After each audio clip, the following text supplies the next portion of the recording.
Angie to have her bring hers down?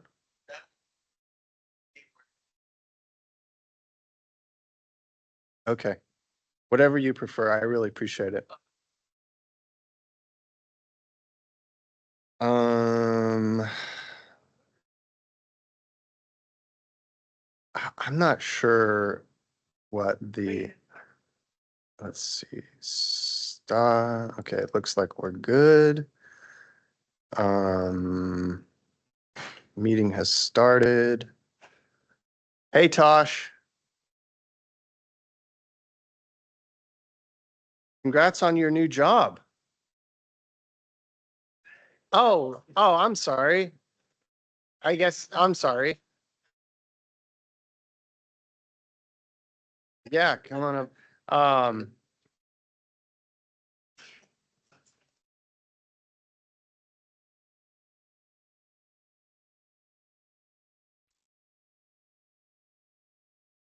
Hi, everyone. Welcome online. We're just going to wait a few minutes for people to show up and join online. We'll probably start around 10:05.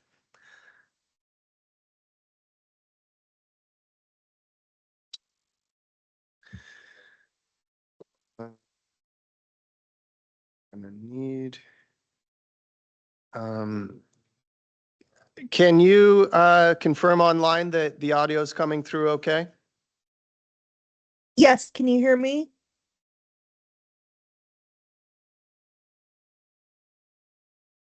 Okay, I'm getting the volume set on our end. Can you repeat that, Alyssa? Can you hear me now? Yes, thank you. Perfect. I appreciate it. Awesome.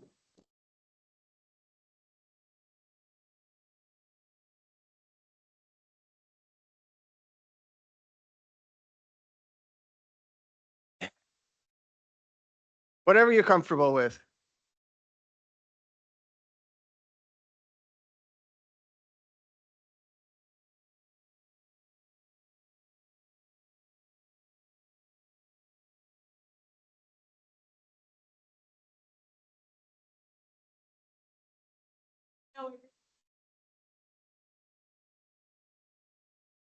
Good morning, Jan.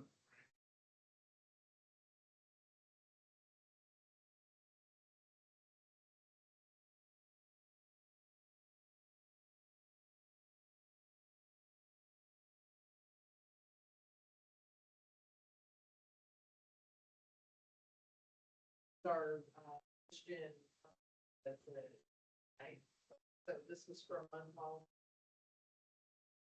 It's through.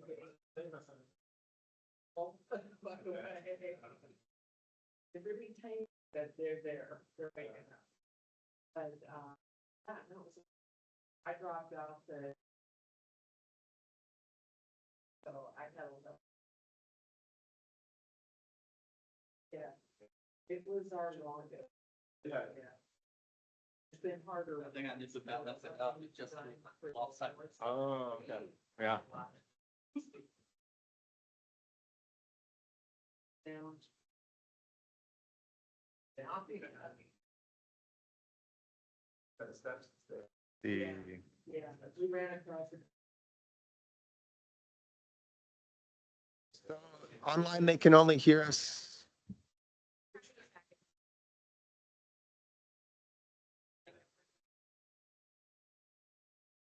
I did do better.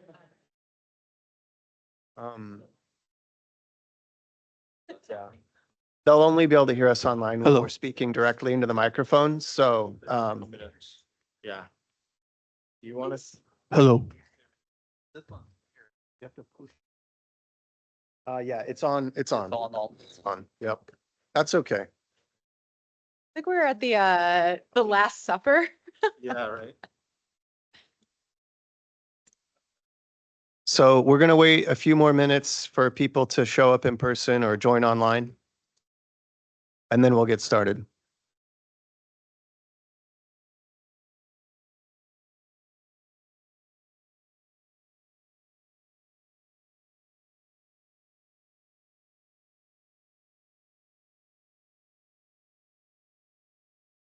There was in the other room. But that one maybe. We're getting some feedback.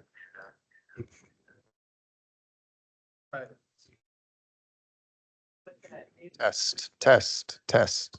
Good.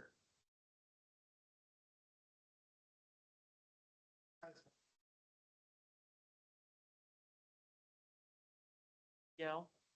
Okay. Or if it's a simple question, we could just repeat it. Yeah, we can repeat. Yep.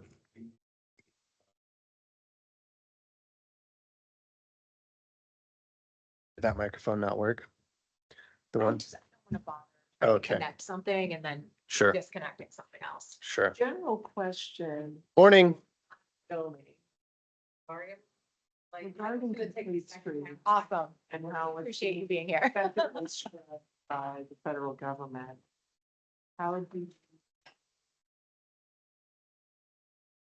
Um, A lot of national calls, and it's just like, hmm. Nancy was asking, how are we navigating the situation of, on the federal level, they're scrubbing the complete streets term, and it's something to be avoided. Yeah, yeah, if you need to download stuff, do it now rather than waiting. Just on general best practices. Park Growth America is a great resource for that kind of stuff. yeah.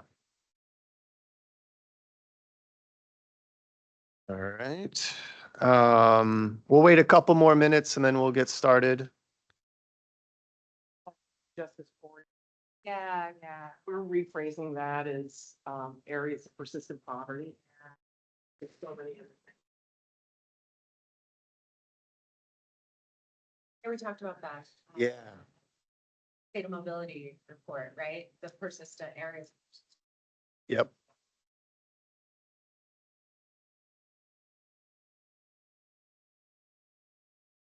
Well, we got a good turnout online. That's good.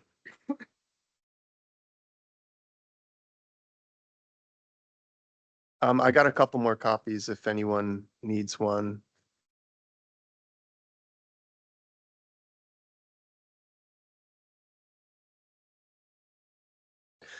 For those of you online, if you would like to follow along with looking at the policy, I'm going to put that in the chat. But as you all know, it's available on the Complete Streets Advisory Group Engage page. But if you want to pull that up, I put the link in the chat.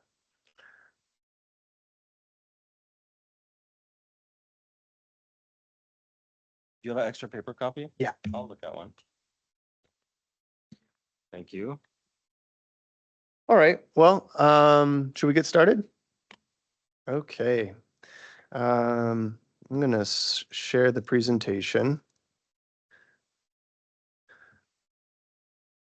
Um,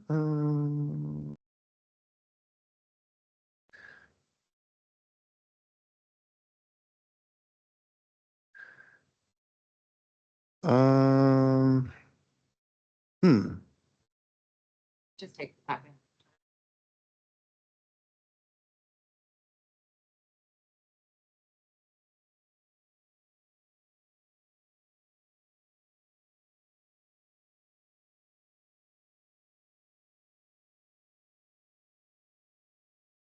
Hmm. 1 second, everyone. You think it's still loading? Yeah.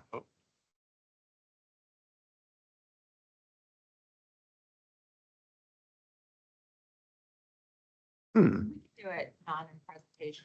All right, that's strange. All right. All right, welcome everyone. Today we're going to be talking about updating the Complete Streets policy. Thanks for everyone that's attending. The first slide says the Complete Streets Advisory Group policy discussion presented today, March 26th, 2026. My name is Jeff Leonard. With Domi, we have David White, Angie Martinez, and Panini Chowdhury with us today. This slide is the agenda slide. which details what we're going to be talking about today. First, we're going to be going through the new member introductions, and then we're going to be looking at the Complete Streets policy. We're going to review it. Please chime in with any thoughts you have, or if you prefer, you can send us an email, whatever your preferred method of contribution is. We're going to be talking about the update goals, updating the policy and the goals. We're going to be looking at the whereas statements, the background, vision, the 5 principles, which are experience, environment, economy, access, multimodal efficiency, the applicability and jurisdiction, exceptions. Then we're going to have Panini Chowdhury talk about the Complete Streets Design Guidelines. We're going to take a look at the implementation and the contents of the biennial report. And then Angie Martinez will help us with the next steps, and then we'll open it up to member updates.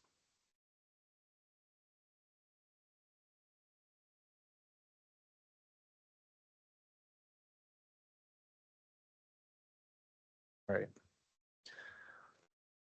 All right. So now we're going to do new member introductions. Do we have anyone online or in person that is new to the group?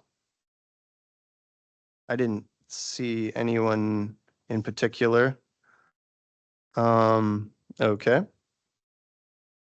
All right, let's get into it. So the title of this slide is Complete Street Policy Update Goals. Pittsburgh's Complete Streets policy was adopted by City Council in 2016. We're in the 10th year anniversary, and we feel like this is the right time to update the policy. And of course, we need CSAG to help us and provide feedback.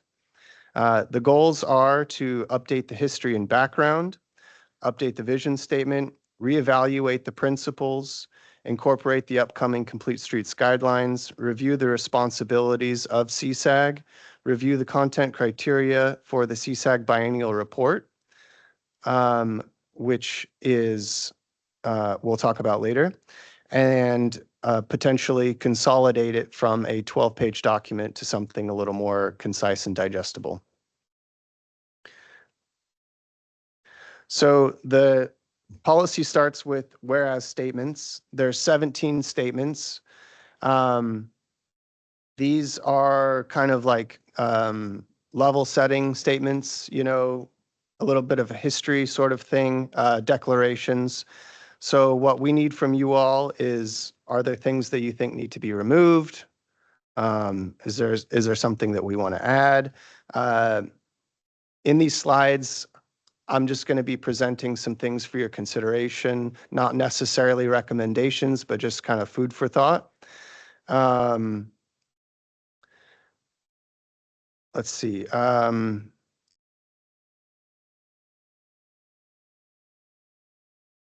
One of the things that we mentioned was confirming that we want to update the crash statistics, suggestions for other data points that you think might be helpful, recognizing that we think it would be good to have a whereas statement to recognize that there's widespread support for the Complete Streets policy, traffic safety, things of that nature.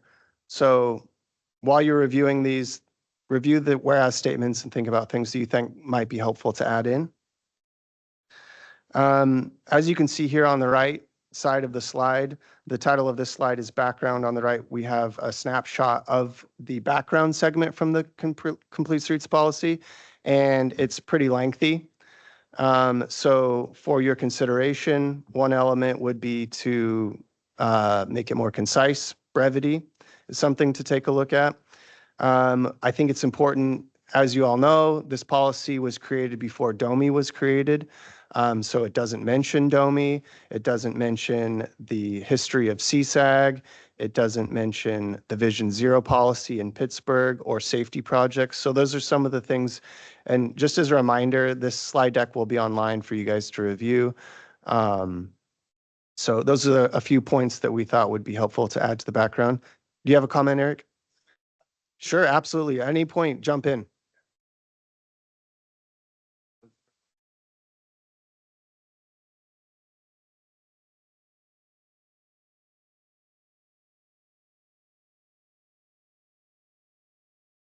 Hi, I'm Eric Bohr from Bike Pittsburgh. Thanks for doing this. This is great. One of the things that really comes to mind is that Smart Growth America is the ones who kind of review these policies. And when this original one was created, I was there for it.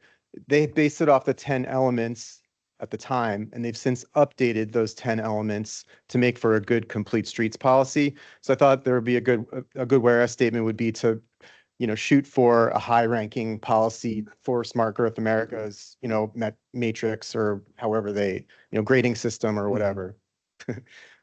Great, thank you. Appreciate that. Any other comments online? Okay. Moving forward, the title of this slide is Vision. Couple elements for you all to consider. We've talked about maybe streamlining the statement, making it more concise, something that can be explained in more plain words. We're recommending maybe updating the vision statement to be more forward-looking for perspective of the next 10 years moving forward, presenting the outcomes in plain words. And on our end, we're expecting more of a rewrite for the vision statement to update it. So now we're looking at the 5 principles. This is something that we expect, a fair amount of reevaluation on. The 5 principles are experience, environment, economy, access, and multimodal efficiency. So we're just wondering if you all recommend that we keep these categories. Is there a shorter list that could accommodate what we're looking for? Is there something that's missing a principle? Safety is kind of folded into some of these other things. Safety is one of the main principles of DOMI that guides all of our work. So just going through these, number 1, experience. The complete streets shall provide a safe and comfortable travel experience for all roadway, street, and transportation infrastructure users. Complete streets shall contribute to the vitality of the public realm, providing users with a variety of interesting sensory experiences and access to open spaces. Number 2, the environment principle. Complete streets shall preserve and protect Pittsburgh's environment. Complete streets improvements shall incorporate flexible design approaches and be context sensitive, which I think is a really important one. Not every neighborhood is going to be treated in the same sort of way. Complete streets shall improve the health of Pittsburgh's residents.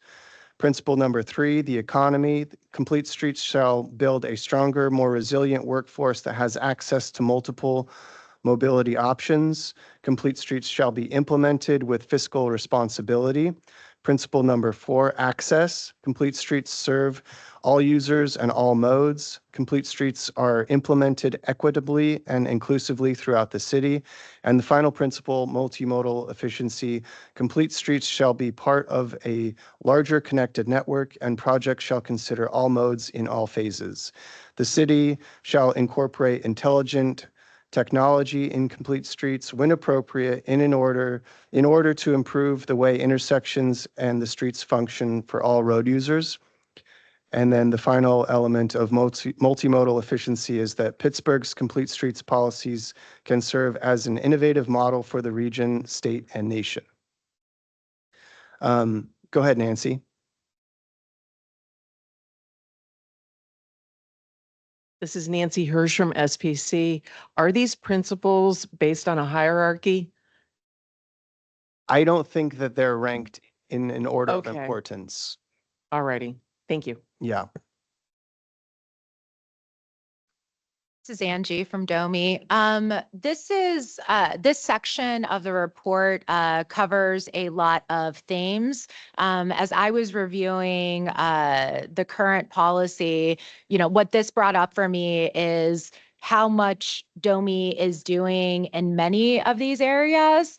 And so when we I feel as though, you know, these principles are right. There's maybe some tweaks. Maybe we want to call out safety a little bit more directly.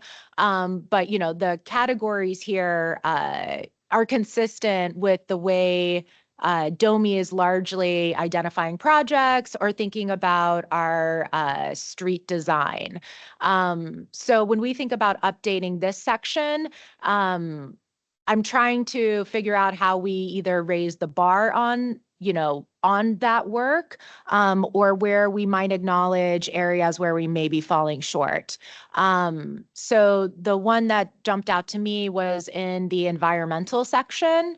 You know, this is an area where, you know, we're not doing some of the things that this is an abbreviated summary of this section. There's much more detail in the full policy, which references things like green infrastructure in the right of way under the environmental section. And that's not something that we're currently doing. So I think that there would be an opportunity in this version of the policy to highlight things, specific things that we're able to do and have been doing well. And then also calling out like where we might be having some falling short and what we need to actually be able to incorporate some of these principles into our design decisions. So I think there's, yeah, a little bit of work to be done in this section. And, you know, would really appreciate feedback from the advisory group. Yeah, your own reflections, like, you know, this policy was created before DOMI existed. We have, you know, a mission that directly advances these principles. So we've been, you know, delivering on a good portion of them. But where could we maybe be doing a little bit better? Or perhaps something that was in the policy 10 years ago may no longer apply. There's been a lot of change in, you know, our industry and the way we even think about, I think our approach to sustainability is maybe a little bit different than where the industry was 10 years ago. So yeah, that was my reflections in reading through this section of the report or the guidelines. Yeah, back to the Smart Growth America 10, how they changed the 10 elements. One of the biggest changes they made was to prioritize underinvested and underserved communities. And one of the things that they require to get that high score is specifically defining what the city means by underserved communities. And I don't think that I haven't memorized the whole plan, but the whole policy, but I don't think that's like specifically defined in the policy. So just, they have a lot of good, really good suggestions on how to improve that. And one last thing I'll say is I recently talked to them about updating like a complete streets policy, and they say that the top policies are all municipalities who have gone through this update process. So just a little kudos to you guys for doing this. Thank you. Thanks for that comment. This is Nancy again. I would like to, second what you just said. Just as a matter of curiosity, has DOMI looked at peer cities and what they are doing? Milwaukee is the one that comes to mind for me, especially on the inclusivity discussion. And also, one of the biggest areas of conflict that I can see in evaluating crashes, particularly with pedestrians and vehicles, is related to delivery services. And, you know, just the increase of, so many people get their stuff, whether it's Amazon Prime or FedEx or what have you, there's a lot more deliveries or DoorDash out on the road. And so I don't see this currently. I think safety needs to be elevated as a distinct principle. And this is just my opinion. But the operational side and where we can minimize a complete street is when you can reduce the likelihood of a crash through the design elements. Creating, and I mean, all of that is going to wash out across these other components. Awesome. This is great. I really appreciate your guys' feedback, and it sounds like this is gonna work out well. Yeah, and I have a comment as well. This is Tosh from PDP. Yeah, and to your point, Angie, I feel like how the industry, how the urban planners of the world kind of look at complete streets has evolved a bit in the last 10 years. And you know, I think every street that is redesigned has complete streets in mind, but not every street can be a complete street. Yeah. I guess, it's not like we have bike lanes on every street, or transit on every street. But, throughout each corridor, we want all of those multimodal aspects to be served kind of at a high level of service. So I think like this does capture a little bit of that with like the context sensitive design and in number 5 as well. But I think maybe like and I'm not sure if this needs to be spelled out here or later in the policy, just like specifically how Domi kind of approaches that of like there's kind of a base level of consideration for every street, but there's also like a corridor level, I guess, consideration is I guess how I'm thinking about it. Yeah, that's great. We are going to be talking about that a little bit later with the Complete Streets guidelines in the sections with implementation. But that's a great comment for sure. I think so, since we're encouraging an open discussion here, in case that's not clear, so folks, please chime in. Tosh, when you were speaking, a thought I just had was, is complete streets still the best framing? And my impression is that it is, but I do think that is a good question for this group to maybe opine on. Like, is complete streets the framing? We are the Complete Streets Advisory Group. But as we're reflecting on the past 10 years, thinking about potentially, the next decade to come, is there a rebranding? There's been discussion, at the, across, I think, many cities that the city of Pittsburgh will engage with about Vision Zero and how that sort of branding or framing may not be incredibly effective, just given that, turn some people off. It's an ambitious goal, some thinking about, shifting away from, maybe that concept to something else. So again, to me, complete streets still seems right. But I think when you said that thing about how not every street can be complete, that just made me kind of pause for a minute and think about that definition. So. Yeah. And one thing that I want to reiterate for this update is to make it as accessible for everyone as possible, in its brevity and and what it's saying, that to avoid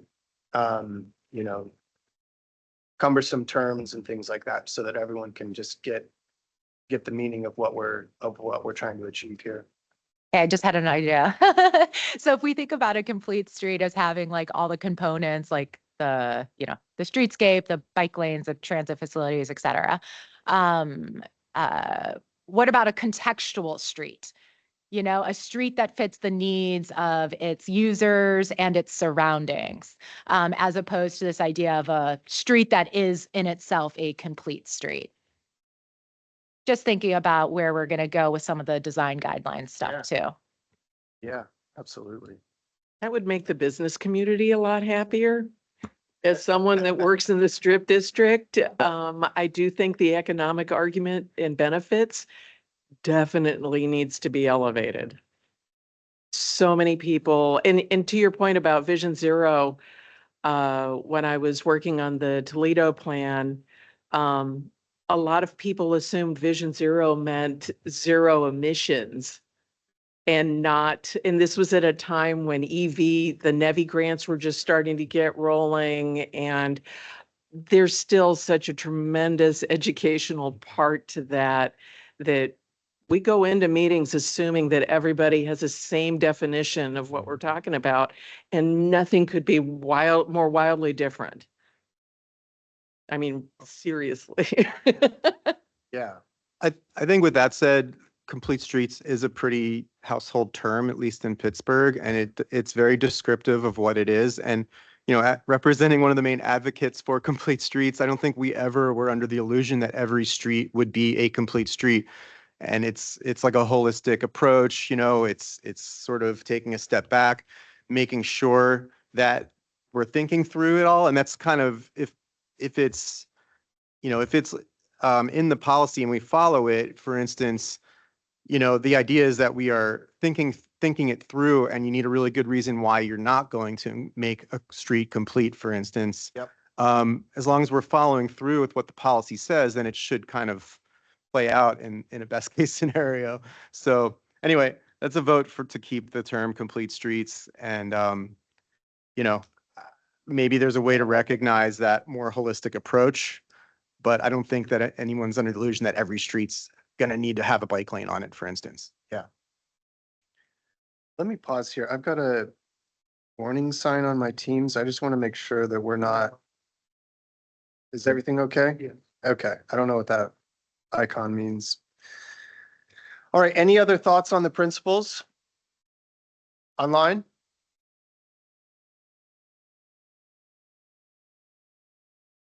Okay. Moving forward. All right, applicability and jurisdiction. So the complete streets policy, this is straight out of the policy. The complete streets policy shall apply to all city roads, sidewalks, bridges, trail and step connections, publicly accessible land, and all public connections in between that facilitate mobility in the city of Pittsburgh.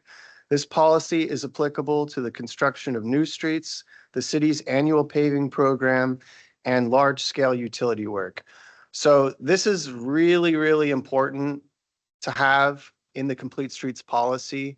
One of our struggles that we are addressing with the complete streets guidelines is how to operationalize that. So when you read this part of the policy, there's a lot of really important things in here about exceptions and how it applies. And so we'll go over some of that right now. So the policy shall apply to any street improvement initiated that proposes permanent changes to the right-of-way, any local, state, or federally funded project which may alter the right-of-way regardless of the need for a permit. And number 3, public and private development subject to review criteria which include assessments of potential transportation impacts. So I have done a little bit of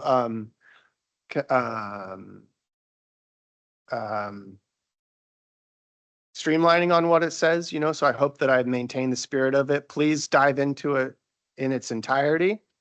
But in a nutshell, this is the applicability and jurisdiction, which, as you all know, is pretty extensive. With our yearly paving, we do somewhere between 40 to 50 miles of paving per year. And according to this policy, that would be engaging some sort of review process for that. And Panini is going to be talking about that complete streets guideline endeavor that we're undertaking right now.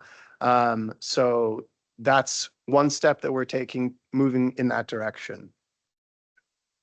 Do we have any questions on the applicability and jurisdiction section? It's pretty important. I think that one thing that I would recommend in our rewrite is that we don't lose the this part of it about the way it applies. You know, I think that even if we aren't engaging exactly the way the policy says, having it written and adopted by city council, I think is very important to maintain. To create some kind of a hierarchy. Oh, all right. This is Nancy again. To create some kind of a hierarchy of projects. High injury networks did not exist when this resolution was written. Yep. And adopted. So can that be brought into designating, you know, creating your sense of context? This is what's going to elevate, you know, in proximity to a high injury network, kind of give it more points, I guess. Yeah. Definitely. Great comment. Thank you. Oh, I'll bring it. This is Lisa Choppy, City Forestry. I just want to make mention of where we talk about city's annual paving program, large-scale utility work, that some mention of street tree planting program, because it's a zoning requirement for street trees. So I think that it just sort of is more of a, just letting it be a part of this whole process. So. Yeah, absolutely. The environment, beautification of the street is definitely a part of what makes a street safe and comfortable to walk on. And I think that's important to highlight. Definitely. Eric? Maybe it mentions it somewhere else, but I don't know if this mentions like operations and, this mentions, projects and right away and all that stuff. But what about like operations of when you're, doing operations and, maybe coming up with policies around detours and things like that. I don't know if a lot of that's mentioned in this policy or not, but that would be good to add. Yeah. All right. Thank you for those comments. Jan, are you going to say Hi, something? right. Oh, wait. Go ahead. Go ahead, online. Hi, this is Michael, also from City Forestry. I just wanted to throw in there real quick. With regard to street trees, it's really important to include them in as infrastructure rather than as like an amenity or a beautification. Otherwise, people think of it as some kind of optional feature.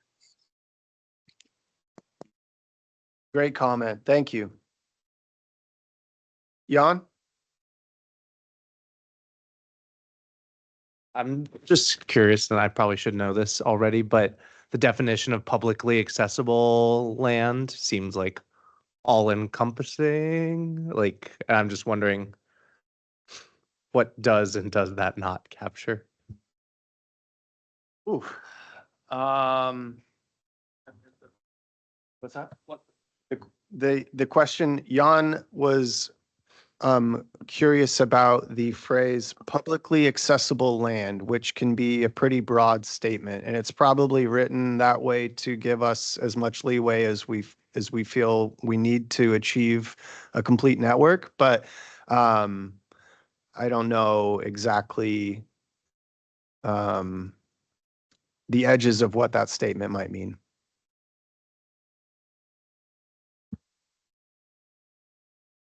Yeah, it's an interesting premise, and I'm not sure that that's one that like really applies to the way we've been working. So we'll have to think about that.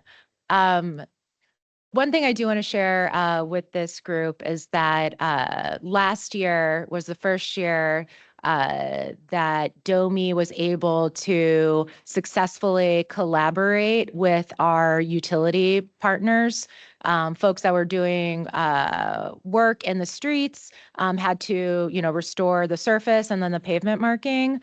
We had two streets where we had one Pittsburgh Water, the other one was Peoples, who completed their work, restored the street. We had identified a traffic calming project for that roadway. And so we were actually able to work with the utilities to have them install that new complete traffic calmed street with their lane markings. The example was Bayard Street in North Neville and then Beacon and Whiteman Street. So that was to me, that is like the gold standard of where we should be in our paving and utility coordination. We're working on some agreements right now with Pittsburgh Water that we hope will make it easier to continue to do these things, because the two examples that I just mentioned were took a lot of coordination and a lot of work to line it up. We had to basically negotiate the cost share. We're going to try to have that done in a overarching agreement so that we can potentially do more of these. But as everybody who lives and works in the city knows, there's a tremendous amount of utility work going on. And the city has also year over year seems to increase our own paving budget. So we are touching a lot of streets in the city. And as we are doing that sort of normal work, it is a huge efficiency for us to be able to partner on getting, safer street markings or traffic calming projects delivered on top of that investment that's being done by others. So hopefully there will be more successes in that. And it's definitely something we should highlight and kind of promote, because I think that there's a benefit, and I had this conversation with Pittsburgh Water, like for them to be able to join in it and celebrate it as like a coordination on their side is good for them. People are very, nobody likes to see a street torn up twice. And I think that this can, these types of collaborations can generate goodwill that some of these utility partners need. So I would like for, that sort of piece of the coordination to be highlighted, because it's, the sky could be the limit on it with how much work is being done by others. Yeah. Another collaboration that comes to mind that I thought was really effective was Perrysville, when we updated the pavement markings after that project. I think that was a collaboration with PennDOT. Yeah. So yeah, finding those opportunities. Two online. Two online. Go ahead online. Jen, you go first. All right, thank you.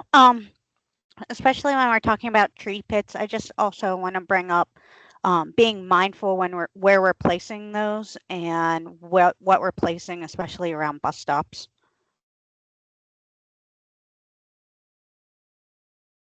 William. Perfect. Thank you. This is William Sapone, Pittsburgh resident. Just wanted to quickly say if we could document those two examples. I think those are two great examples of public-private partnerships, and it would be great if we can have those documented and shared at the appropriate meetings where utilities and public officials are working together in these types of projects. So again, thank you for highlighting those here. But my only recommendation is if we can get those documented. Thank you. Yeah, we will get those documented. Thank you for those comments. Any other thoughts on applicability or jurisdiction? All right, moving forward. Exceptions. So these are the times when the Complete Streets policy may not be applied. So as it's written currently, the director of DPW, so that's one thing we need to update this to DOMI, but director's exemption notice must be made public for any city, private, or URA project that does not apply the Complete Streets policy principles. The three criteria considered for exceptions, number one, roadways where users are prohibited and would threaten public safety. Number two, a project would cause significant hardship or add undue cost burdens upon the city. And number three, adding Complete Streets elements would be structurally infeasible. So just to reiterate again, that projects should practice design flexibility for the context of the neighborhood or the street, and take local context into consideration during the interim stage before the creation and adoption of the city streets guidelines, city street design standards. So again, we're going to have Panini Chowdhury talk about that in just a minute. Are there any comments? We got a comment on exceptions. Yeah, I remember being very excited that how the process for the exceptions happen, like they're, must be made public for any city, private, whatever. However, I don't know if that's ever actually happened. And so Yeah. I guess defining what that means, like, is it just putting it on the engage page? Is it, the director? I don't know, like, Yeah. just defining how that's made public. Yeah. Would be helpful. Yeah. Yeah. That's a great point. I think this is Angie. Part of the reason why we haven't had to use the exception process is because we don't have those complete street design guidelines. So without that standard that says this is the standard, this is like the actual, design of the roadway or the width of the sidewalk or the requirement for the furnishing zones, there's nothing to hold somebody to do to, which means there's nothing to exempt somebody from. So very soon, potentially the next slide or so, we'll be talking about DOMI's Complete Streets Design Guideline that we will be working on this year. So once we have that, this exception piece could actually be used. So we intend to keep it. And also to point out that, again, this policy came out in 2016 and DOMI was created in 2017. So the responsibility of this policy shifted to a brand new department that was just finding its legs. And so I think that we're now at a stage where we're ready to take the next step and make these sorts of improvements. Are there any questions on exceptions? All right, we're going to pass it over to Panini Chowdhury to talk about the Complete Streets Guidelines. Good morning, everyone. Panini Chaudhary, Senior Planning Manager of the city. Thank you, Angie and Jeff. The amount of preview I already got. The only thing is missing a theme song probably as an entry. Well, we're getting into this computer street design guideline. I will try to respond all the questions that different aspect of this meeting came out that regarding this computer street design guideline. While I'm also we'll talk about the guideline itself. So this project is going to happen with the funding from Safe Streets and Roads for All grant. So there we are partnering with Allegheny County and also Southwestern Pennsylvania Commission for our Allegheny County Safety Action Plan. That's one of the requirement.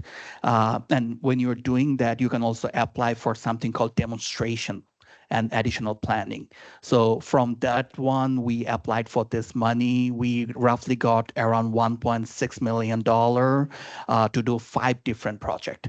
And one of the project is Computer Street Design Guideline that you're seeing today. I completely agree with Nancy when it comes to the terminology. It can get tricky. My wife is a nurse. She doesn't know a whole lot what I do for a living. So when her colleagues ask that, hey, what's your husband's working on recently? And it's like, yeah, he works on Vision Zero work. I kid you not, they thought that it's regarding like a visual eye type related. We're talking about blindness, their accessibility improvement. So Nicole put a really nice text in the messenger that we probably don't have to take them as literary as is. But I do think that Computer Street is a very excellent term that we should definitely use it. But the way we are envisioning this guide will go, the Computer Street will be in spirit, and the design will actually honor the context. We heard about, Angie brought up a very important point that you want to create a standard that can be followed. That way you can actually enforce. If we create a very gold standard of like something that no one will be able to even achieve, it's really difficult to hold people accountable why they're not following certain guidelines. So the couple of things that we are hoping to achieve with this Computer Street Design Guideline, the first one will be a new street typology. One of the goal for us will be this typology will be context sensitive rather than just like a principal arterial, minor arterial. At this moment, the way it works, they just look at the volume, and based on that, they just assign whatever classification they go with. We want to step away from that one, and we want to bring that context aspect when we are creating this new street typology. And when you bring the context in, that kind of give you the leverage to figure out that what type of modal priorities you want to consider for that specific street. So that will be the next thing that we are hoping that we will achieve. The typology will include the modal priorities based on the typology and the land use that we're going to assign by the new typology system.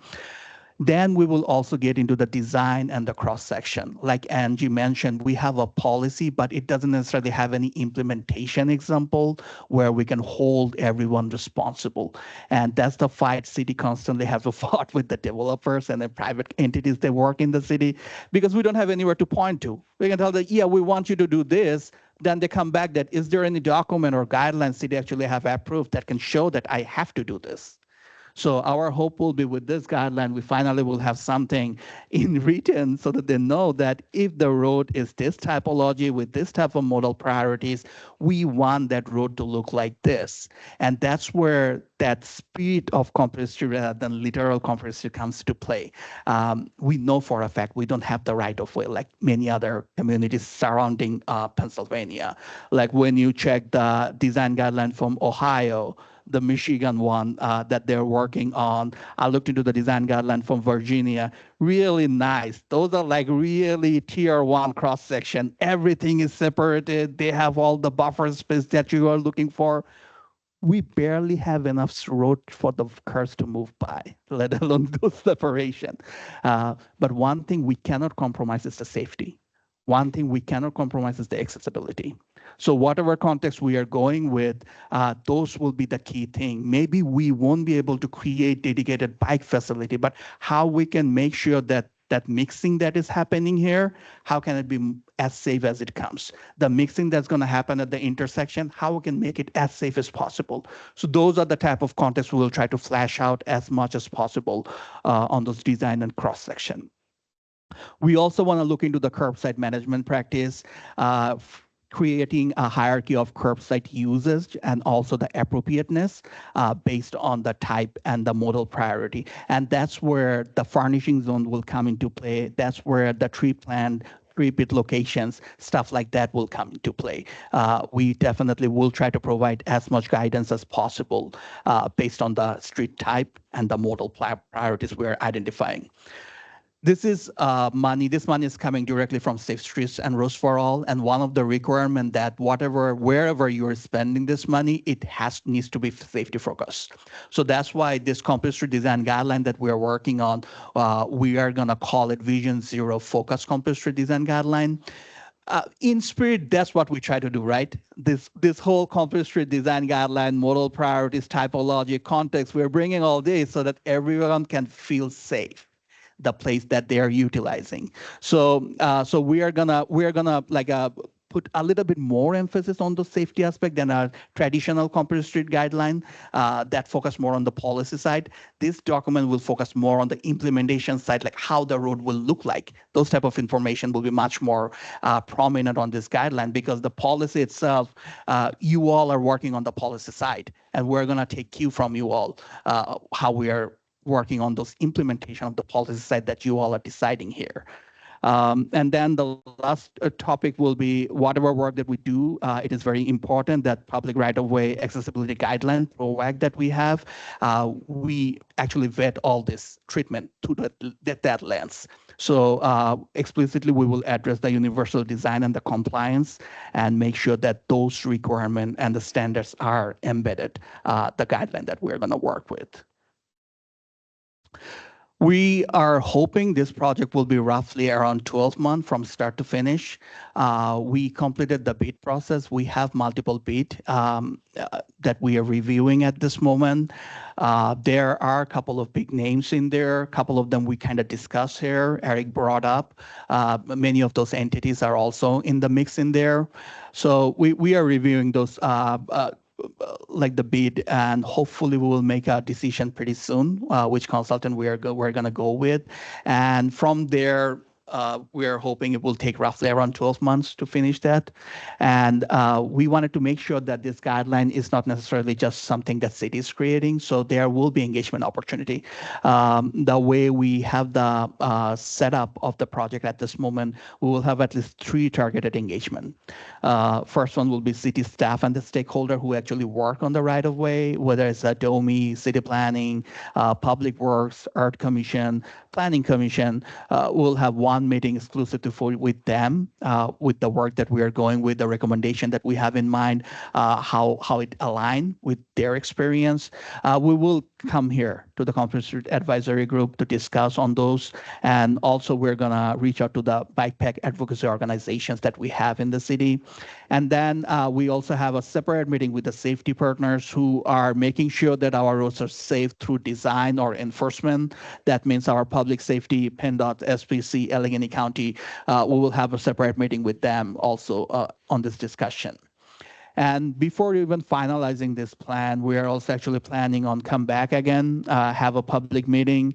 We will invite all our CSAG members who were able to join on that meeting to discuss like what we are proposing before we making anything public. So there will be multiple layer where at least individuals who are interested on this can actually join us and have this discussion with us along the way. So very exciting. The policy at this moment, nice and good to have, but policy with the implementation guide in place, that will actually give city the leverage to push and also hold us accountable. It's not only pushing the developers, hold us accountable that we have this in the guide, why we are not following this. One of the reasons we are not following this at this moment, we have a couple of exception and principles in the guideline that's pretty much difficult to follow. Like whenever you're paving, you have to consider all the road for complete street. How about Sawmill Run with 45,000 traffic going in there? Would you want a cafe there? Would you want to have your coffee on the sidewalk in Sawmill Run? So those type of contexts we didn't necessarily consider when we have the initial policy. Our hope will be the policy that we are going to work on now that will kind of be more realistic so that the enforcement document, the guideline that we are creating, we can actually enforce it not only for the developers, but also for the city. Thank you, Panini. So just to reiterate, you guys are going to be involved in that process, and I look forward to your participation and feedback. Are there any questions related to the Complete Streets guidelines for Just one Panini? comment. Thank heavens. Yay, finally. Yeah, it's I really, appreciate the enthusiasm, Nancy. No, this is huge. And given the topography around here, yeah. essential. Yep. Absolutely.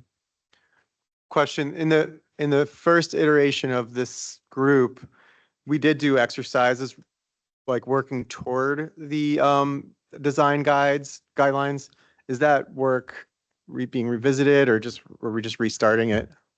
So there, you're alluding to, there was a prior attempt to do a combined Complete Streets and Vision Zero design guideline. And we were just, the city, DOMI, was not properly scoped or staffed to deliver that project at the time. There is some legacy work that we have available as reference. But I would say that we've actually done more recent work through the planning group in terms of mapping things like our freight routes, our bike facilities, our Bike Plus plan, which was complete after, we had attempted to do that Complete Street guidelines. So we actually have better inputs now than I think we did when we were trying to attempt that the first time. So, while that exercise, I think, has like potentially some, nuggets of information we can carry over, I think that we're probably going to be starting from the ground up, but our ground is higher than it was the first time around. So I'm expecting that, we're going to be able to knock this one out of the park this time. Yeah. Yeah.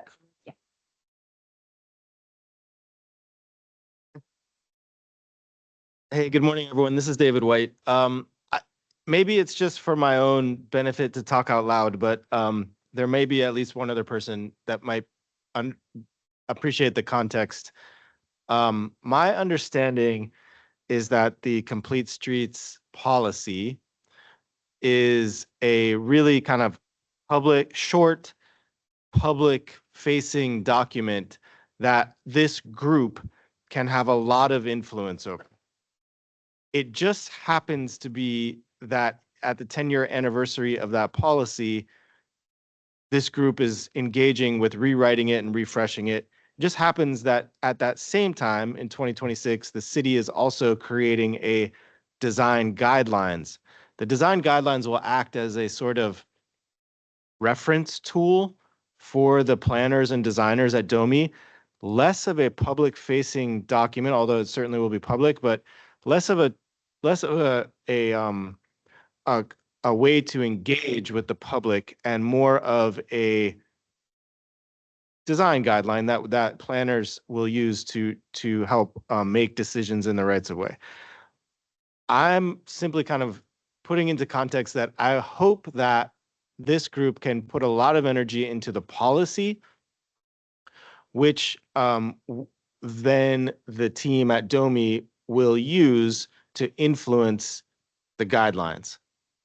Okay, I'm seeing a lot of head nods, so I just wanted to like sort of put some guardrails on what we hope to engage with on the group, and maybe what we hope to sort of pass off, or not pass off, but maybe take a step back from and let DOMI take the lead on. Yeah. Real quick, just because while we're thinking about the overlap between the policy update and the Complete Streets guidelines, we'll talk about timeline at the end. But the guidelines will be complete in a year. We're hoping that the update to the policy will be complete over the summer and finalized in the fall. So just to give you a sense that like this will, there will be a little bit of overlap in the two projects, but that the policy update should be complete before there's huge investment into the direction of the design guidelines. Sorry, Michael. One additional question or thought on that. Is there going to be some kind of mechanism for intercommunication and reaction with the DOMI right-of-way operations manual for this? So that we can ensure that whatever the guidelines are in some way, have some kind of like way of backdooring them into force by way of like, you have to do this during operations anyway? So I think we can accomplish that through the policy update, because the policy update is a piece of legislation. So if we update the policy to say, work must be consistent with Complete Street guidelines that we know are coming, with the right-of-way construction manual, which DOMI is a set of guidelines that DOMI has oversight over that does not require council action. We can update our construction guidelines to be consistent with the Complete Streets policy. The key is to make sure that the construction guidelines are identified in the legislation as like one way that the city will, enforce the policy. And right-of-way manual will be reviewed as a literature requirement before we get into this Complete Street design guideline. How is this going to be folded into the comprehensive land use plan? We are definitely thinking about our partners at city planning. Shu Tucker is a member of our advisory group and wasn't able to make it today, but they'll be a part of our design guidelines. And we are working DOMI in participation of the comp plan, which is, on its own schedule. So, we've got staff that are overlapping to make sure that things are speaking to each other. Yeah, because it looks like the comp plan may be wrapped by the time that you've got your design guidelines. Correct. And they're not out, yeah. doing the things that Panini is talking about delivering with the design manual. So Right. there's no street typology. There's no, design requirements. So there will probably be some reference to, the Complete Streets design manual and, other DOMI manuals, but you won't see the design, the work that we're doing reflected in the comp plan. Right. I That's- do want it to get a shout out though. Yeah, no, absolutely. Yeah. You and me Is both, Nancy. notorious for silos. So ensuring that there's cross-pollination going on is really important. Especially whenever they have the land use map available at this moment, as you can tell, Right. none of us actually have seen it. If it's available, we definitely we're gonna use it on the decision making, because when we're talking about the context is generating from the land use. Exactly. Yeah. So definitely on our mind. Haven't seen anything yet. Can comment on that. That's why. Okay, thank you. I just want to mention that in the current 10 good elements of a Complete Streets policy from Smart Growth, they do mention the seventh one requires proactive land use planning, considers every project's greater context as well as surrounding communities' current and expected land use and transportation needs. So to everyone's point, it should be mentioned in some way in this at least if we're trying for that Yep. great score. And to all fairness, most of you are very much involved with the DOMI work, at least in the last 3 to 4 years when we are doing project. You guys can tell that we are very responsive when it comes to the context. We don't have it written anywhere. Hopefully with this guideline, we will have it written somewhere. But we are like, as a practice, the current DOMI that at least for the last 4 or 5 years, the design that we are doing, context is very, very important. We definitely bring them as a priority. What type of countermeasure we're going with, what type of design we're going with. We definitely look into that. So hopefully with this guideline, we'll be able to formalize it more. Excellent. Any comments online? Any thoughts online?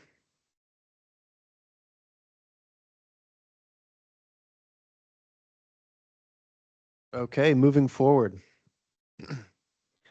All right, so in the implementation section of the Complete Streets policy, there's 14 items.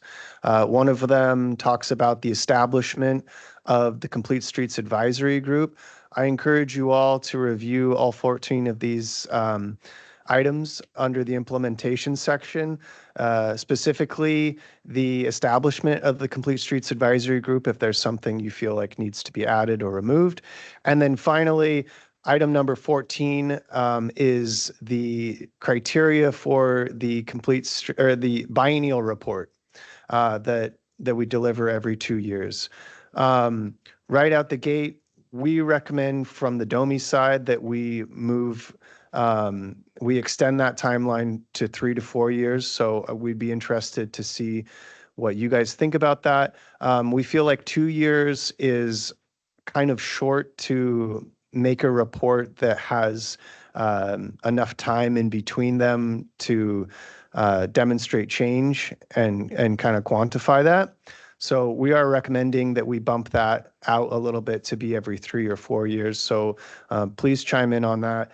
And then also review the contents of what is being requested in the biennial report to see if there's anything that you think is missing, anything that you want to see or removed. Go ahead. You got a question? Oh, no, I was about to offer one up for the items to be added to the Okay, yes, please. Acres of canopy created or established. Because one of the things in here, you do have green infrastructure in terms of water and, well, just water. One of the things that can be built into the complete streets is that every time you plant a tree, if you know the species or size category of that tree, you can have a 20 or a 25-year projection of how much canopy you've created for shade within that neighborhood. And that is something that is absolutely essential to our long-term climate stability planning, is getting canopy in areas where people physically are, and especially over roadways where we have our highest heat factors. That's a great suggestion.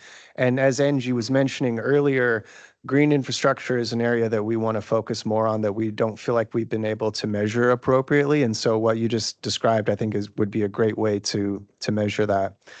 So really quickly, I'm just going to go through the list here, and then we can talk about it a little bit more. So again, currently, it's asking for every 2 years. We're recommending extending that a little bit. And then the items that the policy requests for the biennial report are linear miles of bicycle infrastructure, linear miles of pedestrian infrastructure, number of pedestrian safety improvements, number of intersections upgraded to ADA compliance, number and rate of pedestrian, bicycle, and vehicle crashes and fatalities, before and after speeds for traffic calming, transit ridership, street improvements, transit quality improvements, changes in travel behavior, changes in bike ped counts, number of green infrastructure projects, and number of projects planned or complete in low to moderate income communities.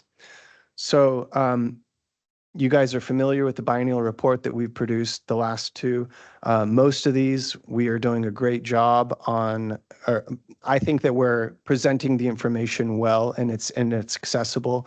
When you look below these items here, there's a few that are listed as long-range goals that are a little bit more difficult to get your hands around. So please review these, send us your comments. Thank you about the green infrastructure comment. That's fantastic.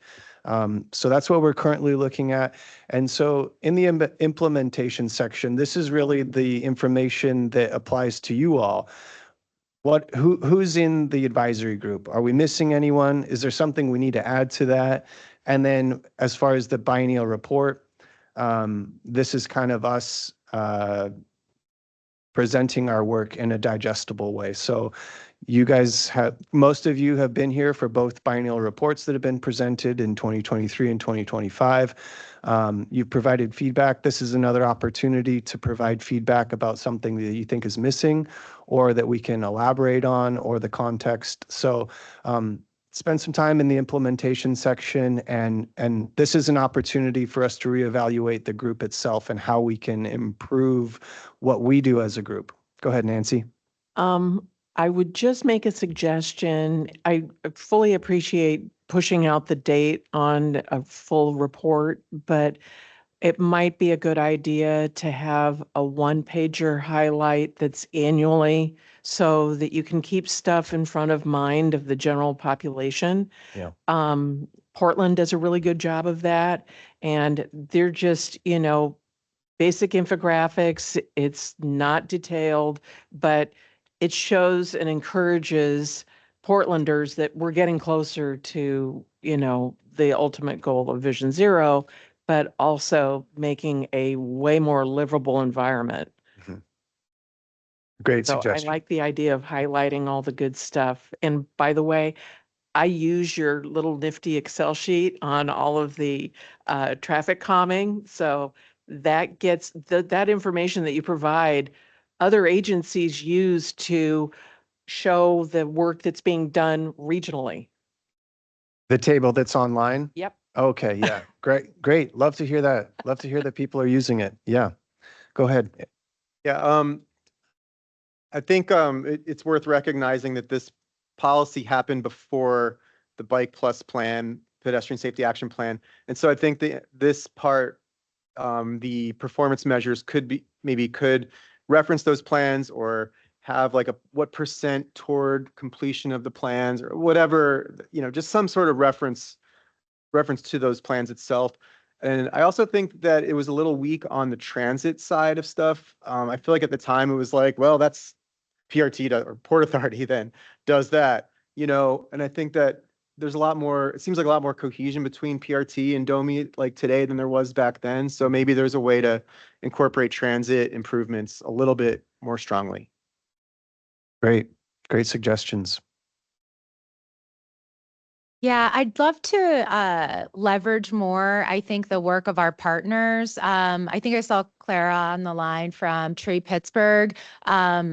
I know that the city has like set goals for tree canopy coverage. Like we can fold, potentially those goals into, our principles as well. And then if we can partner with maybe the folks that are better positioned to, complete or to report out on, these different areas, that could help us also deliver a more robust report as well. Right now, in the last version, and then in our biennial report that we'll do this year, all of that data is being synthesized by DOMI. Could we partner with others to do a more collaborative report that maybe is coming instead of from DOMI, from the Complete Streets Advisory Group, which is composed of our partners as well as the city.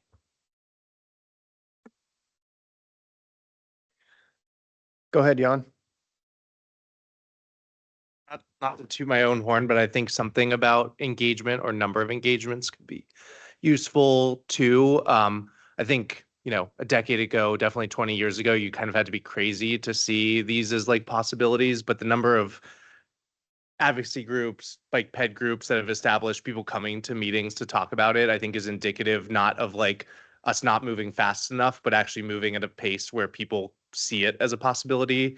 in their neighborhoods. And so something talking about, number of people we've talked to or the number of bike ped groups that are establishing could show progress toward like those goals in various neighborhoods. Great suggestion. Um, I'll ask you to repeat my comment. Earlier, Angie highlighted two projects that Domi coordinated with utility providers, and then you kind of made a comment like it provides a sense of goodwill to the public when they see that coordination. Trying to measure or quantify that, or even maybe it's just like a whereas statement in our policy that's like, part of the reason we're doing this is because we want our residents to feel more confident in the projects that our city government is executing. Yeah. did you guys hear that online? Yes, we did. Great. Go ahead, Tosh. Thanks.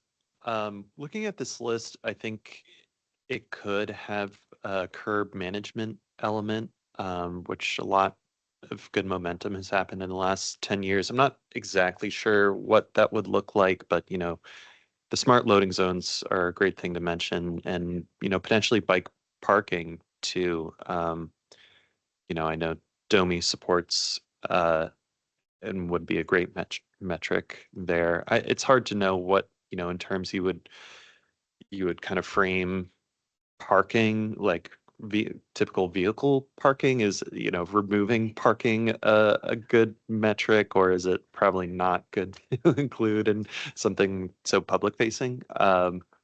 But yeah, just thinking through that and trying to find a good metric there, because I think it is important, especially as we're looking at kind of land use as an important element of the whole complete streets. Yeah, that's a great recommendation for curb management. We do track bike parking. Unfortunately, we haven't had funding to move that needle at all for the last couple of years, but Yeah, you need more out in front. everywhere, yeah. Go ahead, Eric. One thing that also didn't exist when this policy was implemented was the complete streets line item in the capital budget. And there's nothing on there that, I think a good performance measure would be just how much we're spending. Maybe it's just the capital budget line item. I know it might be hard to find it all, but something to recognize the amount that we're actually investing in it in dollars. That could be a great whereas statement, potentially. Yes. And then we do have a few people taking notes. Just on the parking, our curbside team completed 22 parking studies last year to inform recommendations. So I think we should report on the number of parking studies and then number of either RP residential permit parking changes or establishment of new parking locations, et cetera. We can figure that out. I like including curbside. I don't know that this is worth reportability, but something that happens as part of these projects that is a significant benefit to the community is that I think we can all accept that Pittsburghers are pretty average drivers, but pretty horrendous at parking. And anytime you add lines for parking, it dramatically improves the efficiency of people putting their cars at correct distances to and from intersections, so you can actually fit the right number of cars on the street. So thank you every time you guys put the lines on. Yeah, we do some of that work in our intersection safety improvement projects. So that's great to hear. Mike, we will consider that for the design guideline. I also noticed the same thing. I do think if we can standardize it instead of like a designer making a call whether we should or shouldn't, we can just standardize it. It will go with the design. Yeah, that's a good comment. I was wondering about the appetite for pilot projects as opposed to going straight into design. There's areas where behavior modification is a real problem. And by setting stuff up through flexi posts, letting people live with that for a few months before we go to hard design, this is what we're going to do, might make the public engagement side easier. Also, it allows for innovation. I don't see anything in here regarding being, kind of leading the charge on novel ideas. You've got like the test case for this is where Google vehicles came to. They didn't use the topography for AVs, but the rivers, the bridges, all of the mix that's here, there's a lot of opportunity. And, it might again tap into Pittsburgher or Yinzer pride. Excellent. Nancy, if you have any recommendation for us, like what type of language regarding that we can include in the policy, we would love to see. Okay. On that policy word, we are not right now reporting on policies or process improvements that we've developed. So one thing that I hope everybody is now experiencing more and more of over the past year is proper pedestrian diversions when we have a sidewalk closure, because our right-of-way permit team led by Katie Weddick has put into place a higher standard for pedestrian protection around construction sites. And so you're seeing it, but we haven't really advertised or promoted why you're seeing those changes. It's because we made a change in our permitting process. And so we should be reporting also on the policies that we're developing along the way. Yeah, no, absolutely. Whether it's staging for public utilities or the stuff that may not seem too sexy, but actually makes a huge difference, highlight it. Go ahead. Another thing, maybe there's just other things that you guys already track that could help sort of show the popularity of this stuff. Like for instance, I know the traffic calming program has a number of requests, so I know you guys report on that, but it'd be good to have it, represented in the policy. And then one other thing, it doesn't really go into like, say how this affects each council district. So, I mean, there's still council districts, say, without a bike lane. And so having that in the annual report could potentially help maybe nudge some council people or see where council people are, lacking. And maybe they'll become advocates as well in a best case scenario. Excellent. Thank you. Any comments online related to? We have one hands up. Alisa.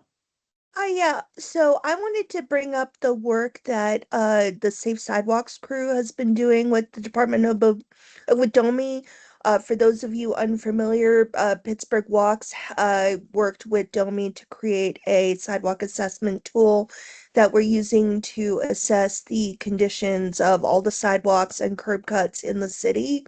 I come at all of this from the perspective of a wheelchair user and disability advocate.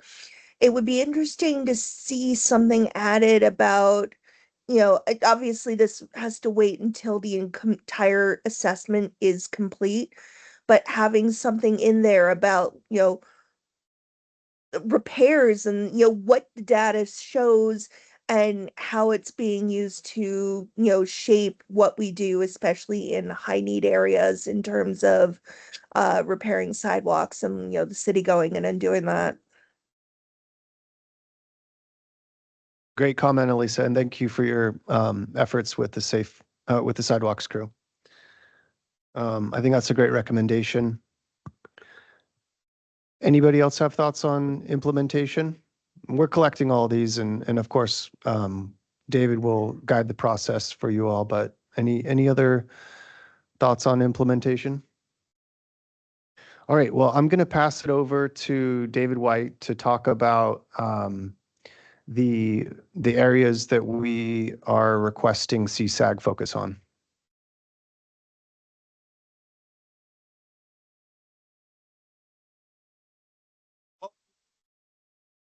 Is to hear from our folks online and in the room what the level of interest in participating as a group in reviewing and updating the policy. How interested are people in being involved with this? and, you know, kind of what your bandwidth is. And then the slide that we're looking at here is just kind of this CSAG review focus areas. And so the city has put their kind of 5 areas of the policy. So just, again, differentiate the policy from the guidelines. The focus areas of the policy that they're looking for the most amount of feedback on are 1, the sort of preamble, the whereas statements. 2 is the vision. 3 is the background. 4 is the principles, and 5 is the implementation, and especially number 14, the report, and what data we should be collecting and reporting on. So that's a good amount of work. There isn't too much that they didn't ask for feedback on there. What are people's thoughts on jumping in on this?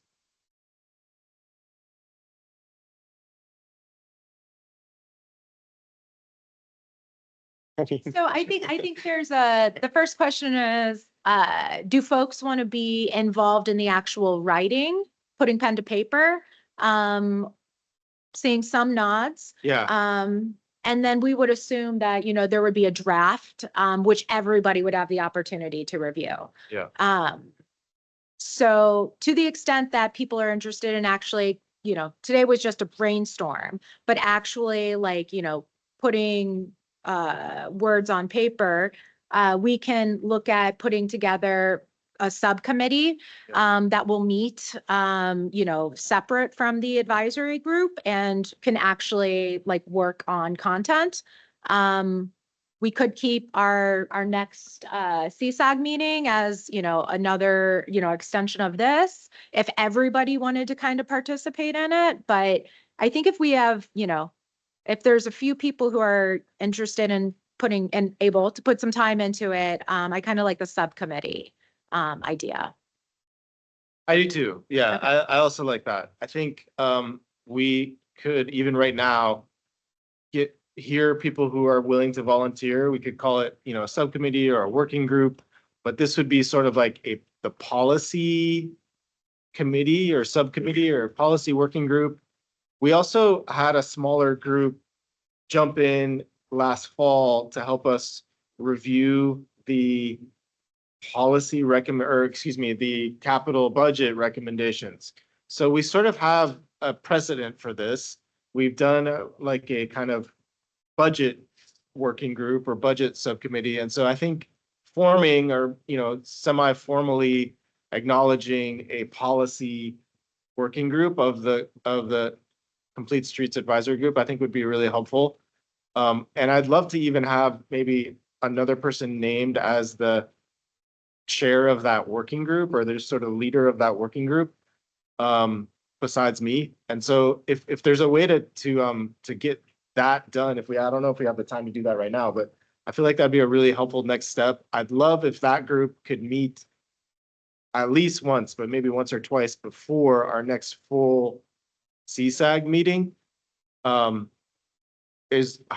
maybe I'll just kind of like look for hands up or thumbs up from the people online.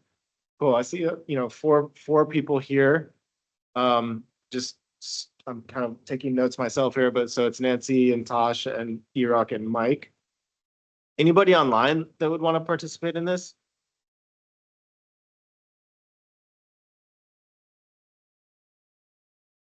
Hi, this is Colleen with AARP. I just put my my name in the chat. I'd love to be part of it too.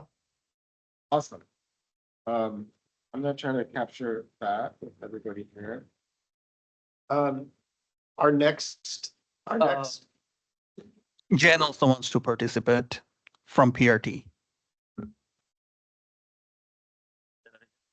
Okay, cool, got it. So just heads up, our next CSAG meeting is going to be at the end of April, early May, where we'll be doing our yearly project preview presentation with different project managers. So just for timeline about, you said 2, maybe only 1 meeting then. But we certainly need to keep this on the agenda to, you know, keep the ball rolling for our CSAC meetings. Maybe that'll be an agenda item or a part of member updates, but I think it'll be helpful for the whole group to hear how that's going. Question, will one of the STOMI staffers be part of that subcommittee too, I assume? Absolutely. Yeah. Yeah, yeah. We'll support heavily. Yeah. Yeah. What would be helpful as I've kind of put some thoughts into updating this policy. One thing that would be helpful is if someone from the city could take a first pass in just updating the department names. Like who is named in the department, because things have changed so dramatically. I don't think we should be the one to do that. And if we had that done, then we can start to like adjust things around a little bit. So that would be really helpful if we just so we know like how things should work. Yeah, we've gotten excellent feedback from folks today. And as we said, we've got people taking notes. So Domi will take a first pass review of the existing policy and sort of mark up with a key the things that we said we want to work on, the things that just need to be updated, like those stats, and then like areas where, you know, we need to develop a little bit more content. Jeff, I like your idea of potentially just at the next CSAG meeting, having the working group report out on progress, and maybe even potentially sharing a draft. Looking at the focus areas that we're going to ask the full CSAG to contribute to, the vision statement is the one that eventually, once we have a draft, I want our entire group to kind of work through a rewrite of the vision statement. I feel like it's something that we can really define the work of this group through that vision. And so I think it should be a sort of, it'll be one of the things that we do, you know, midway through the policy update, because I think we're going to find some footing, you know, as we're actually going through the update and may rethink what that vision statement will look like. Just a quick point. When you whatever share this, whatever update or whatever, can you make sure it's in like a Word doc, not a PDF? Okay. Yes, we will do that. Yep, certainly. Go ahead, Tosh. Think like we might want to draw from some other documents or at least have them while we're drafting, like the Growth America kind of policy would be really helpful, and maybe like one or two other best practice documents from other peer cities. I think just would be helpful for the group, and would kind of look to Domi to identify some of those. The Vision Zero Network is a good resource as well, and so is the National Safety Council. Yeah, the Smart Growth America, Vision Zero Network, part of Smart Growth America, and they just ranked San Antonio, Texas as near perfect complete streets policy. So anyway, maybe check out San Antonio's or, yeah. San Antonio actually weirdly is doing a lot of really good work in other areas too. Historic preservation. They're leading. It's crazy. It's in the South. I just like. Can I challenge or ask any volunteer to be the chair of this working group? Is there anybody willing to? I think, you know, what we'd be asking for is someone to organize the next meeting, just to kind of like get it on the calendar, put a calendar event together and kind of create a loose agenda. I'll do it if no one else wants to. All right. Yeah, okay, sounds like I'm We have, Mr. Boer from Bike Pittsburgh who has volunteered. So I'll ask you to kind of check the notes that Ernie's taking for the people who have volunteered to be on this working group, and create a calendar invite that we can jump in on. I'll let you decide if that is going to be a in-person or virtual component there.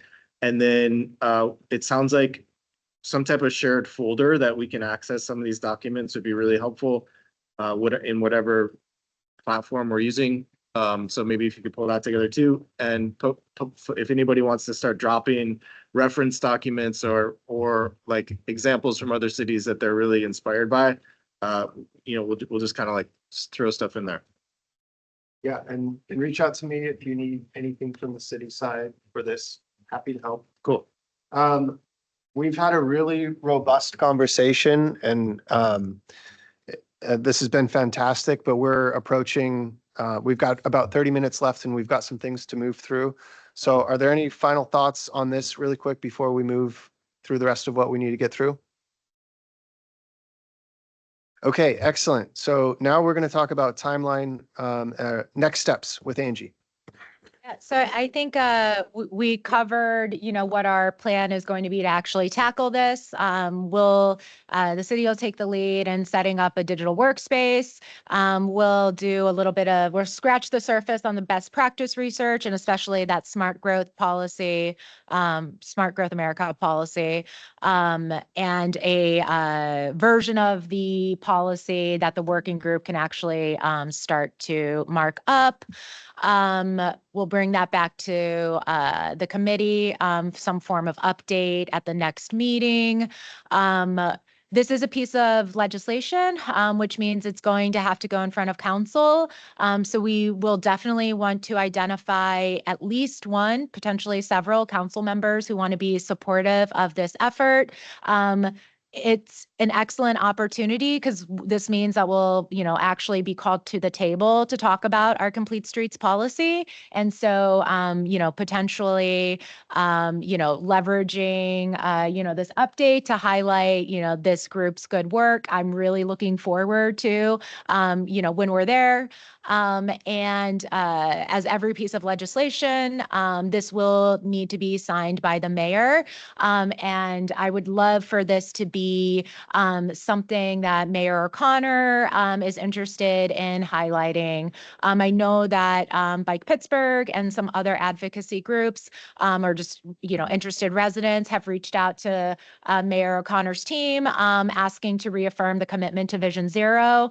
We are actively working with the new administration to onboard them into these existing programs, Vision Zero, Complete Streets, et cetera, et cetera. So, by the summer, hopefully we have some more buy-in into this work and potentially uplifting it at, the highest level of city government. So, yeah, that's the finishing piece of the policy for us to all look forward to. Excellent. Very exciting. Okay. Are there any questions on next steps? All right. For the final portion of this meeting, we will open it up to CSAG members to share the good work or asks that they might have for the group. Anyone at all?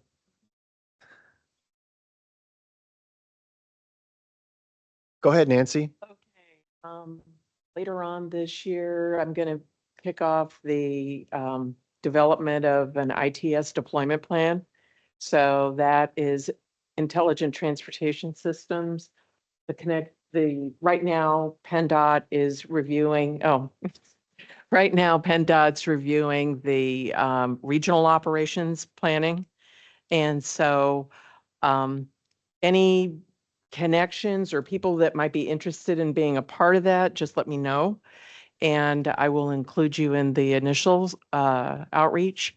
Let me see what else is there. Our reporting on the Regional Safety Action Plan will be coming out in June, updating all of those numbers in regards to the high injury network. And again, utilizing all the good work that you did that's published that I can now, give it some more steam. So. Nancy, can you give an update on the county safety action plan? I know SPC has a bit of a role in that. Yeah, it was, okay, so broadly speaking, it was the funding from federal highway went into developing the Allegheny County Safety Action Plan that had identified specific locations across the county and within Pittsburgh, as well as Kimley Horn was the consultant on that, and they have recommendations as to what to do on these top corridors or intersections of concern. And so that will be, it does not have to be adopted by the Planning Commission or the SPC because it's Allegheny County. And although SPC is supporting it. And I believe they're going to be presenting on that in the next commission meeting in April.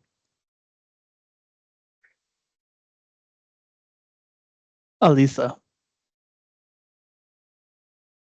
Hi, everyone. So bringing up the Safe Sidewalks crew, uh, program that is seeking to map the conditions of Pittsburgh sidewalks so that we can get good data and go in and do repairs, especially in high need areas. I just wanted to let you know that, first of all, our next full training is going to be on April 9th from 6 to 7:30. If any of you are interested in any of this, go to pittsburghwalks.org. And then there's a button on top that says Safe Sidewalks Crew. Click that and scroll down. But the exciting thing is for folks who aren't necessarily interested in getting fully trained and going out on their own, but want to do this as a group activity, we have our very first sidewalk blitz.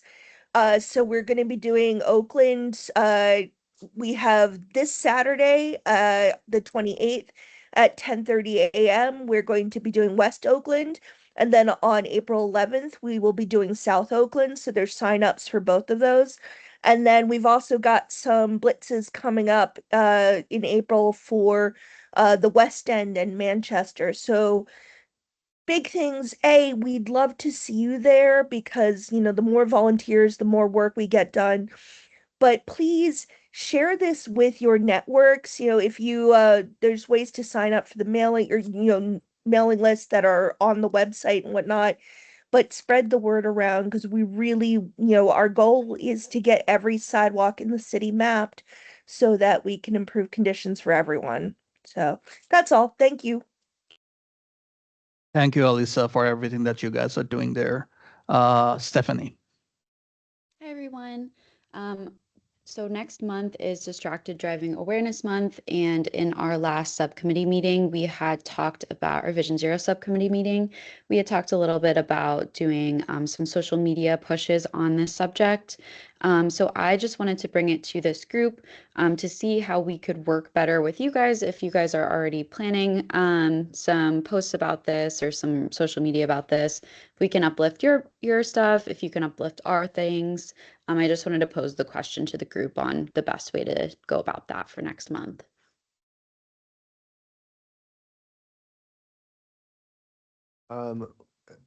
We can put it up on the CSAG Engage page if that's of value from our side. Yeah, that'd be great. And I think, as people's organizations, if we want to send it out and uplift, whatever kind of Jacob on our side produces, that would be awesome too. Or if folks are already planning their own kind of campaigns, if you want to send that my way, and I'll make sure we can uplift that as well.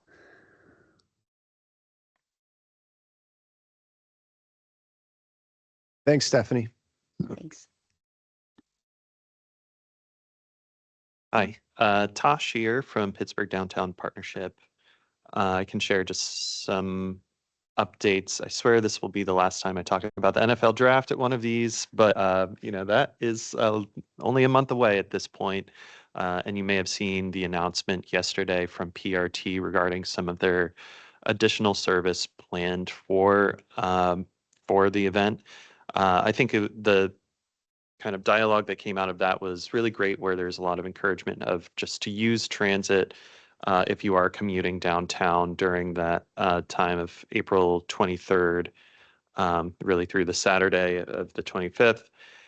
And hopefully, that's an opportunity to help get people onto transit again, not just for this event, but, for commuting or other purposes. Of course, there's a lot of prep going into this, at least for downtown. I've mentioned that we are wrapping up a sidewalk repair grant program that I don't have all the numbers in front of me, but really at least 25, I want to say, unique sites where slab replacement occurred. That's over $150 $150,000 of investment from PDP side that leveraged, quite a bit beyond that from the private side. So there are other more storefront activations that we're just trying to make, downtown as kind of welcoming, especially from a pedestrian perspective, as possible. But then there are the kind of the big marquee park improvements that are wrapping up really just before the draft gets here. So Market Square will have a kind of unveiling on April 22nd, the Wednesday night before the draft. Allegheny Riverfront Park, which has been a river life project, improving some of the trail and kind of benches and recreation area overlooking Allegheny River, will be unveiled. I think in kind of in the first week of April, pretty soon here, and then the Cultural Trust's Arts Landing Space will be unveiled around that same time of mid-April. But it's not all just, for the draft. I think like it's important to underscore all of those investments and efforts, which leveraged a large amount of private funding, will be for everybody, especially Pittsburghers to enjoy in the years to come. And then there are things kind of getting lined up as our next kind of projects to focus on. The Smithfield Street corridor reconstruction has kind of gotten some visibility thanks to some like new renderings of what that will look like. We don't have an exact date for construction of that phase, but it will be hopefully beginning later or late this year. And that will be kind of on Smithfield between 6th and Forbes Ave will be completely reconstructed, wider sidewalks, green infrastructure, more bench furniture, better lighting, and transit shelters, kind of improved transit rider experience overall. Are just some of the things that we're looking forward to for that. There are also going to be some kind of artistic elements that will help to create a unique corridor in the middle of downtown and help to drive more people and businesses really there as a kind of shopping district. So that's just the first phase too. We're now like looking at design for the next phases to hopefully eventually get all of Smithfield kind of looking that same kind of new character. But that's multiple years away at this point. But yeah, I wanted to mention some of those things as just some of the larger projects that we're looking at. Oh yeah, and the last thing for the draft, as we've been kind of involved in all the planning, one of the things that we're specifically contributing is temporary pedestrian wayfinding throughout downtown. Anticipating people will be landing kind of all over in the various garages and lots, but also transit stops. But we want to get everybody, intuitively get them to the actual events happening in Point State Park and in the north side. So it's just part of a pretty Herculean kind of coordinated effort through the various partners. But that'll be exciting to see. So if you're not doing anything, it's a free event, and I welcome people to come down and check it out as much as you're interested. Great, thank you. Who's next? I'll go. Hey, Eric from Bike Pittsburgh here. The main thing I'll mention is we're having our annual Bike to Work Day on Thursday, May 14th. There's going to be a downtown commuter cafe at the new Arts Landing. Maybe the first event at Arts Landing. I don't know. We'll see what the NFL draft brings. And there will be also a Bike from Work Day, part of that, in the Strip District at Helltown Brewing between 4 and 7. So each of those, we'll have some free snacks, free coffee, other things, other giveaways, etc., just to celebrate biking to work. But please spread the word and hopefully see some of you there. Great, thank you. That's it. Okay, so this isn't the only time the draft's getting brought up in this meeting. As you know, the draft will be over Earth Day, Arbor Day weekend. So the city is rescheduling our events. We will be having a separate Earth Day and Arbor Day event this year. On the 11th of April, that's Saturday at Robert E. Williams Park. And on the 18th at the West End Overlook, we will have guest groups. I believe we're having food, and we will, as always, have the kids climb so people can go up the tree. Come on out. And I think actually Mellon Park is still doing their annual Arbor Day celebration on Saturday, the 25th as well. Yeah, see our website for details and come on out. Great, thank you. Online, anyone? Just put a plug in for the city's Arbor Day celebration. They really are quite nice. Check it out if you can.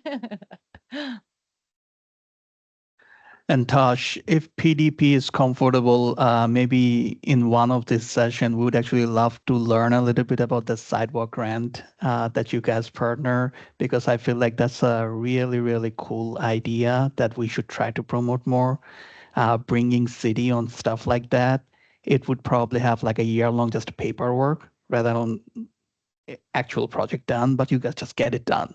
We would love to learn more and promote more stuff like the partnership like that.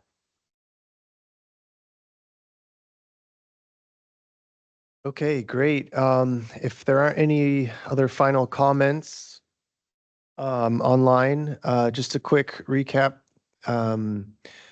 So at the end of April, early May, we're going to have our yearly 2026 project preview for all the projects that pertain to the Complete Streets policy that are going to be executed by DOMI. Later in the summer, we are going to have our next field visit. This slide here you see is from our Penn Avenue field visit, where we visit a project. The CSAG group gets together and visits a project. Going to try to provide ample opportunity for notification. From the 2026 project preview list of projects, please let me know if there's any project that you are interested in learning more about that you think would be fun to do a field visit for. Corridor projects are a little bit more entertaining than intersection projects because there's more meat on those bones. But just, off the top of my head, there is the North Avenue project on the north side. So things like that, keep that in mind. Look forward to the calendar invite, end of April, early May for our project preview presentation. We'll have project managers from the different programs presenting the work that they'll be doing, traffic calming, intersection safety improvement projects, bus shelter, location improvements, sidewalk improvements, things like that. So thanks, everybody. This has been really robust conversation. I think we identified some next steps that are really exciting. Work with David and Eric on the policy review. Reach out to me or David if you have any questions for the group. And thank you all.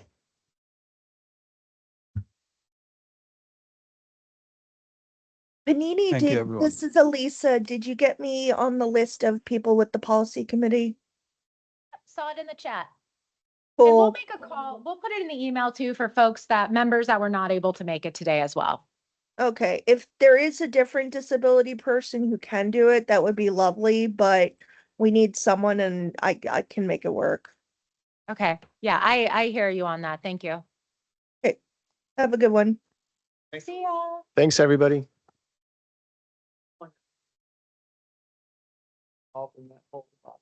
Trees and For the draft? For the draft. Intimately. Yeah, I like Believe that. me, no, they